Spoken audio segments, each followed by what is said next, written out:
बहरहाल उसके बाद जब ये वाकया हो गया तो ये हारे, हालांकि ये जो खुदा मानते थे अबू जाफर मंसूर को, वो हार गए इस जंग में। उसके बाद अबू जाफर मंसूर ने सोचा ये कि यहाँ से दारुल सल्तनत खत्म कर दिया जाए, कहीं और बनाया जाए। उसके बाद बहुत सारे इलाके की उसने सैर की, तो एक इलाका ऐसा था जो दजला के किनारे था। दजला के किनारे का इलाका बहुत पसंद आया। वहां पर कुछ नस्तूरा फिरके के ईसाई भी रहते थे। तो उन्होंने अबू जाफर मंसूर को, जो खलीफा थे उस वक्त के, उन्हें ये बताया कि ऐ खलीफा, इससे ज्यादा बेहतर दजला को सैराब करने वाली कोई और जगह नहीं, सबसे बेहतरीन जगह ये है। अबू जाफर को ये जगह बहुत पसंद आई, हरी भरी जगह थी, सब्जादार और खूब फूल फल वहां पर आते थे। तो उन्होंने उसी जमाने में बड़े बड़े इंजीनियरों को बुलाया। तो एक इंजीनियर जो सबसे ज्यादा मशहूर थे उस जमाने के, वो थे इमाम आजम अबू हनीफा। कहिए सुभान। इमाम आजम अबू हनीफा रहमतुल्लाह ताला अलैह को बुलाया और कहा कि मैं यहाँ शहर बसाना चाहता हूँ, आप नक्शा तैयार कीजिए।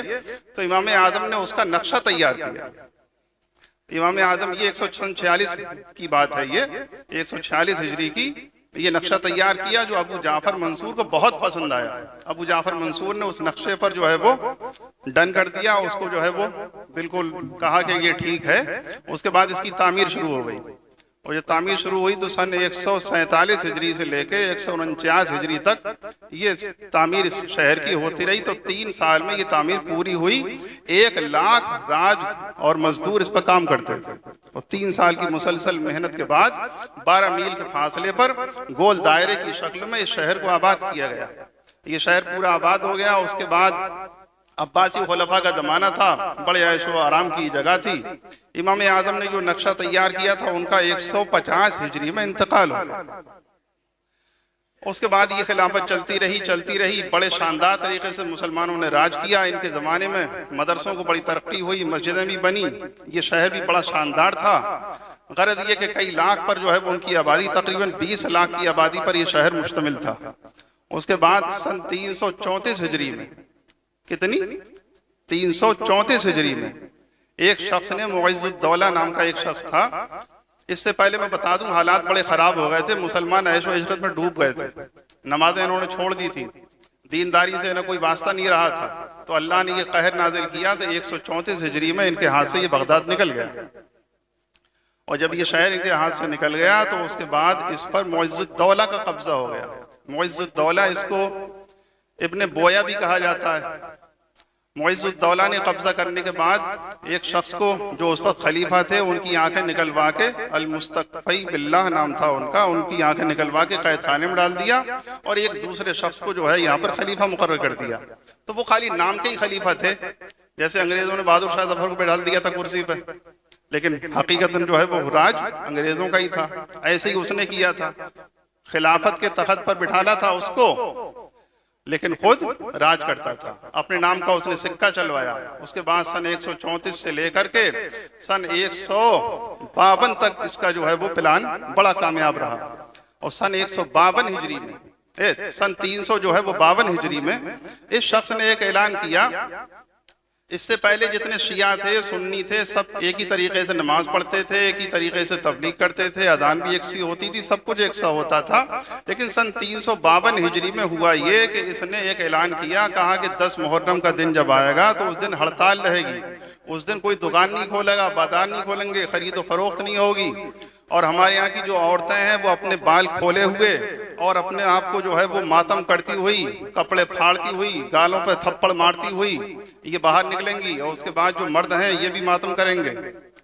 गरज ये कि सन 352 हिजरी में इसकी इब्तिदा हुई। और इब्तिदा करने वाला कौन था? ये शिया था, उसने इब्तिदा की। इससे पहले शियाओं में भी ये नहीं होता था, लेकिन उसने एक नई चीज की बुनियाद डाली। चूंकि शिया भी शिया नवाज था तो बहुत सारे शिया इकट्ठे हो गए, आते रहते थे, ये उनकी खिदमत करता रहता था। तो उसने जो बात कही वो इन्होंने फटाक से मानी।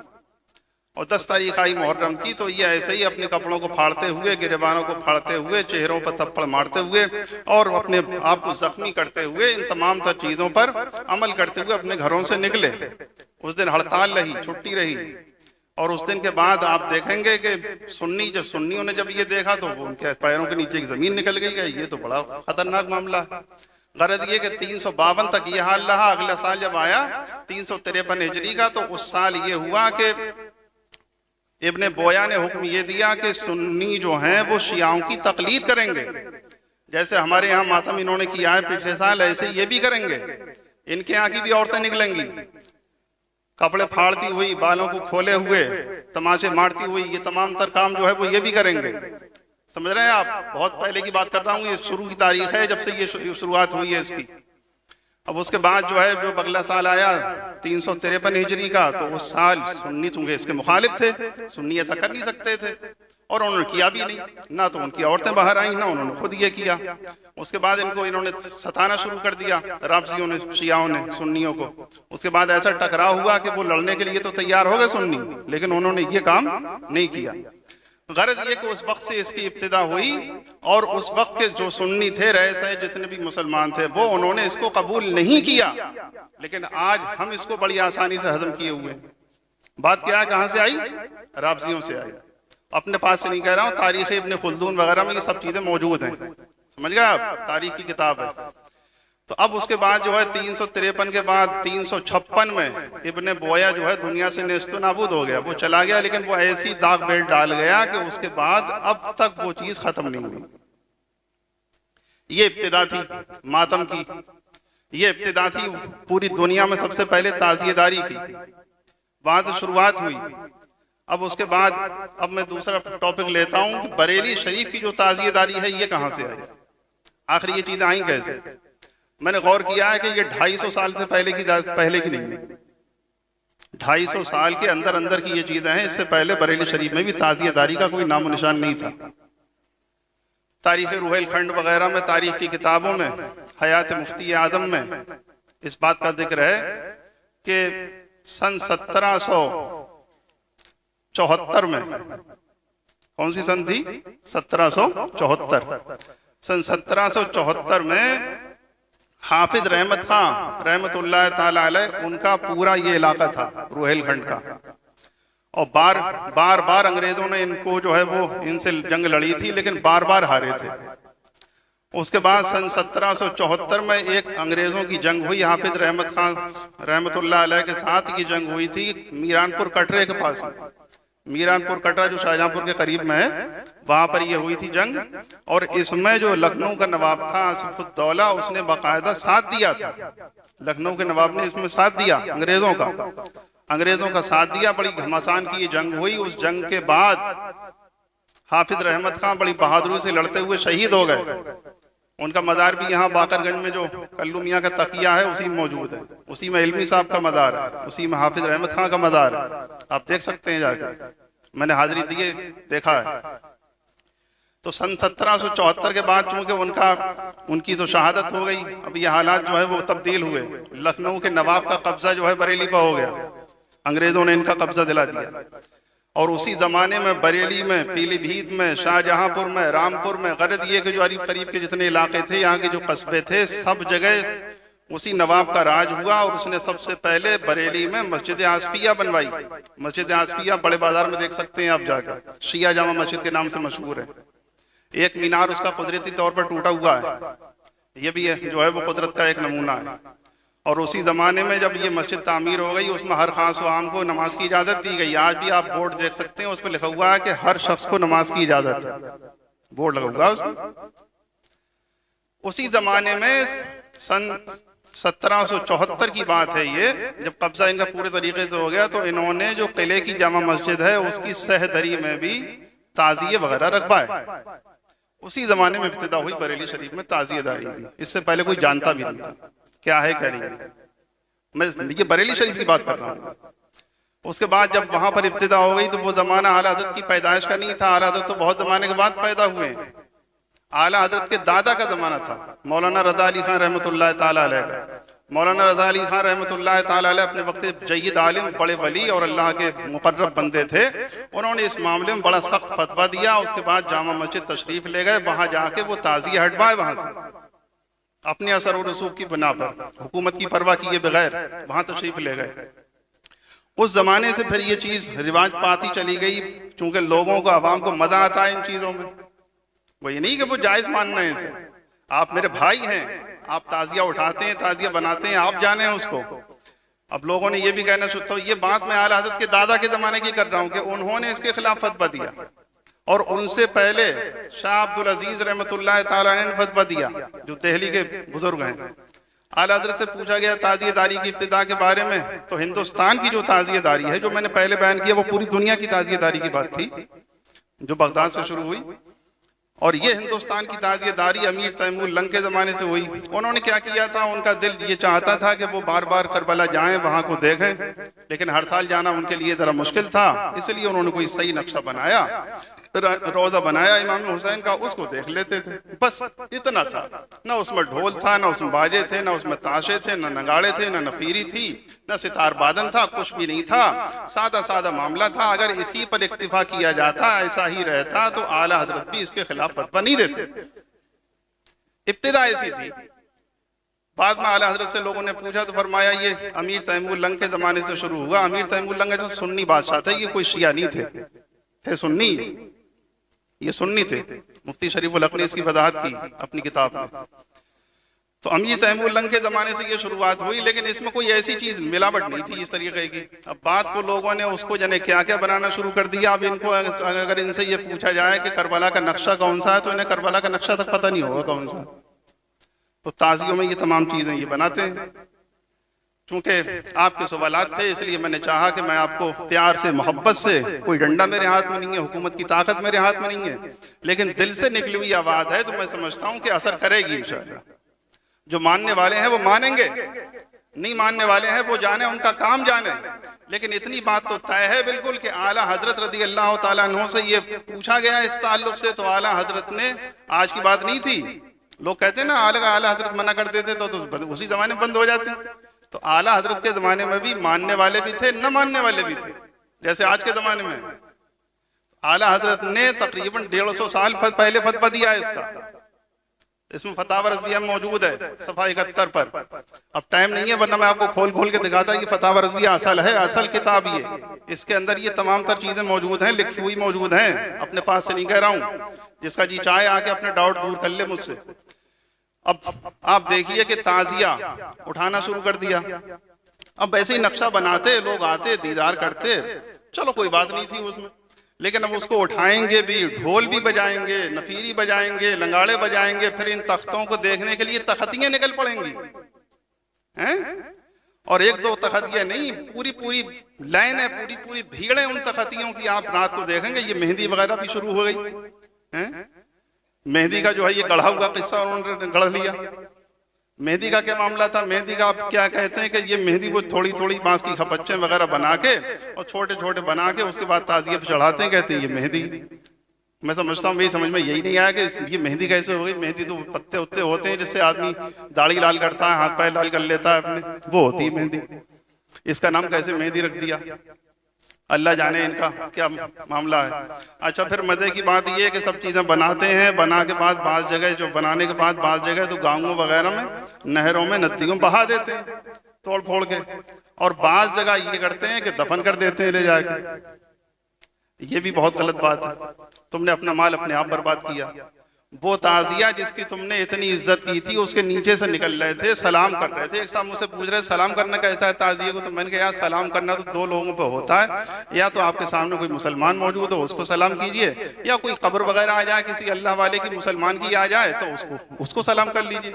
ताजिया क्या है? ना तो कब्र है कब्र किसी की, ना कोई वो इंसान, तो फिर सलाम का क्या बात का उसको। दूसरी बात यह है कि अब जिसके नीचे से निकल रहे थे, जिसको सलाम कर रहे थे, झुक झुक के ये सब कुछ कर रहे थे, मलीदे चढ़ा रहे थे, ये तमाम काम कर रहे थे, अब उसके बाद उसे तोड़ मरोड़ के दफन कर दिया इन्होंने। ये ताजीम रह गई उसकी। तुम तो उसकी खुद बेइज्जती कर रहे थे। मैंने बाकरगंज में देखा है कि जो जब दफन करके चले जाते थे तो बहुत सारे पारे पड़े होते थे, हम लोगों ने बारहा उठा उठा के जो है उनको रखा अलग, और बारहा देखा कि कुत्ते मुतते हैं, समझे आप, कुत्ते मुतते हैं। कौन करा रहा है ये सब कुछ? तुम कर रहे हो। अगर तुम इन चीज़ों को नहीं छोड़ोगे तो इमाम हुसैन इससे खुश नहीं होंगे। इमाम हुसैन अगर खुश होंगे तो इस बात से होंगे कि करबला का दिन हो, 10 मुहर्रम हो या 6 मुहर्रम या 7 मुहर्रम हो, अगर ऐसा होगा कि तुम इमाम हुसैन के नाम पर रोज़ा रख लोगे तो इमाम हुसैन खुश हो जाएंगे। इमाम हुसैन के नाम पर तुम लंगर और सबील करोगे और खिलाओगे बिठाल के तो इमाम हुसैन की रूह खुश हो जाएगी। अगर तुम उस दिन ये करोगे कि सबसे अफजल जगह अगर दुनिया के अंदर कोई है तो वो मस्जिद है, मस्जिद में आ जाओ और उस दिन जो है कलाम पाक की तिलावत करो, ईसाले सवाब इमाम हुसैन को कर दो, इमाम हुसैन खुश हो जाए। बताओ उससे खुश होंगे? अच्छा भी ये करबलाएं चली, करबलाओं का भी बड़ा अजीब गरीब मामला है। ये करबलाएं चलेंगे, मुहर्रम का जब महीना आता है 10 तारीख होती है, बाकरगंज में चूंकि हमने पढ़ा है तो हमने देखा कि 10 मुहर्रम को इससे पहले जो है मदरसे की छुट्टी करना पड़ती थी हमारे मुदर्रिसीन हजरात को। इतनी भीड़ भाड़ होती है, इतनी भीड़ भाड़ होती है। ये करबलाएं क्या, ये वादे पूरे होने के अड्डे हो गए।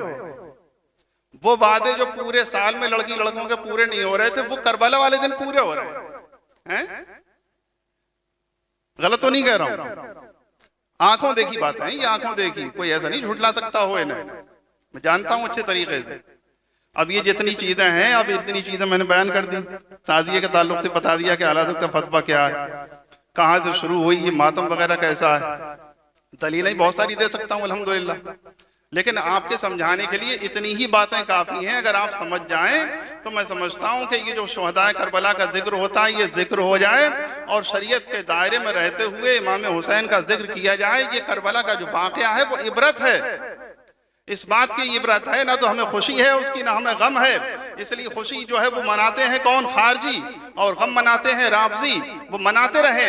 हमारा अकीदा तो ये है कि इमाम हुसैन जिंदा है और जिंदाओं का जो है वो गम नहीं मनाया जाता है, वो शहीद हैं। शहीद का तो गम मनाने के लिए कलाम पाक ने जो है उन्हें मुर्दा कहने से ही मना कर दिया है। और खुशी भी नहीं है, खुशी जो है वो खारजी मनाते हैं। खुशी इसलिए नहीं है कि हजरत इमाम हुसैन और उनके रुफाका पर जो जुल्म ज्यादती ढाई गई, उनके बच्चों को प्यासा दबा किया गया, उस बात का हमें सदमा भी होता है। लेकिन पढ़ते हुए अगर ये सदमा हो जाए, सुनते हुए ये सदमा हो जाए, आंख से आंसू निकल जाए तो सुभान अल्लाह, ये प्यारे आंसू हैं। एक होता है गम मनाना, एक होता है गम हो जाना। गम मनाना तो नाजायज है, लेकिन गम हो जाना ये जायज।